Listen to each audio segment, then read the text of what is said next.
জাতীয় মানবাধিকার কমিশনে জমছে অভিযোগের ফাইল, কিন্তু নিষ্পত্তি করা যাচ্ছে না সেগুলো। সারা দেশে এমন হাজারের বেশি অভিযোগ নথিভুক্ত হয়ে পড়ে আছে, কারণ অধ্যাদেশের অধীনে নিয়োগ পাওয়া চেয়ারম্যান ও সদস্যরা পদত্যাগ করেন চলতি বছরের এপ্রিলে। তারপর থেকে আর গঠন করা হয়নি নতুন কমিশন। এতে মানবাধিকার কমিশনে তৈরি হয়েছে অচল অবস্থা। আশিকিন প্রিন্সের রিপোর্ট। মানবাধিকার সংরক্ষণ, উন্নয়ন ও সুরক্ষা নিশ্চিতে ২০০৯ সালে আইন করে গঠন করা হয় জাতীয় মানবাধিকার কমিশন। ১৬ বছর পর সেই আইন বাতিল করে অন্তর্বর্তী সরকার। গেল বছর জারি করে জাতীয় মানবাধিকার কমিশন অধ্যাদেশ, যার ভিত্তিতেই পুনর্গঠিত হয় কমিশন। কিন্তু বর্তমান সরকার অধ্যাদেশটি আইনে পরিণত না করে ফিরিয়ে আনে ২০০৯ সালের আইন। ফলে অধ্যাদেশের অধীনে নিয়োগ পাওয়া চেয়ারম্যান সহ কমিশনের সদস্যরা পদত্যাগ করেন চলতি বছরের এপ্রিলে। AKS অর্জন করল গিনেস ওয়ার্ল্ড রেকর্ডস। AKS তারপর থেকে আর গঠিত হয়নি নতুন কমিশন।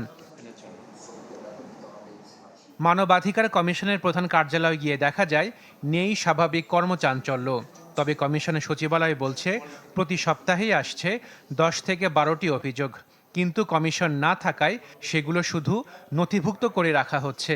যখন কোনো অভিযোগ আসতেছে, আমাদের অভিযোগ তদন্ত সেকশনে যারা অফিসাররা দায়িত্বপ্রাপ্ত আছেন তারা অভিযোগটি প্রসেস করছেন, সারাংশ তৈরি করছেন এবং এটা সামারি তৈরি করে ফাইল আকারে রেখে দিচ্ছেন।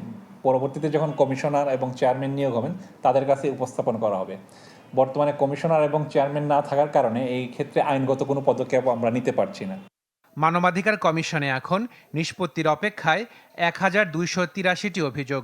প্রতিষ্ঠানটি বলছে কমিশন না থাকায় তৈরি হয়েছে অচল অবস্থা। এছাড়া গুম কমিশনের দেয়া ১,৫০০ অভিযোগও পড়ে আছে সিলগালা অবস্থায়।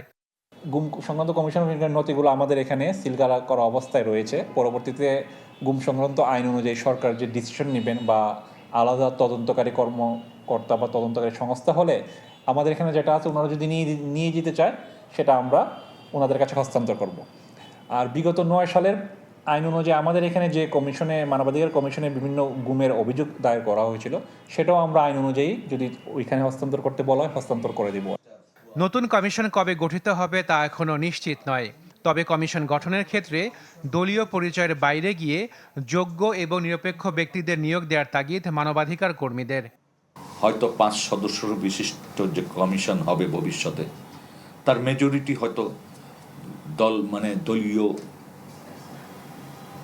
সমর্থক পর্যায়ের লোকরা, আমলারা যুক্ত হয়ে যাবে। ফলে এই কমিশন ভবিষ্যতে যদি হয়, সেই কমিশন কাজ করা দুরূহ হয়ে যাবে এই ধরনের ঘটনায়। জাতীয় মানবাধিকার কমিশন গঠনে নতুন আইন বিল আকারে উপস্থাপন করা হতে পারে আগামী সংসদ অধিবেশনে।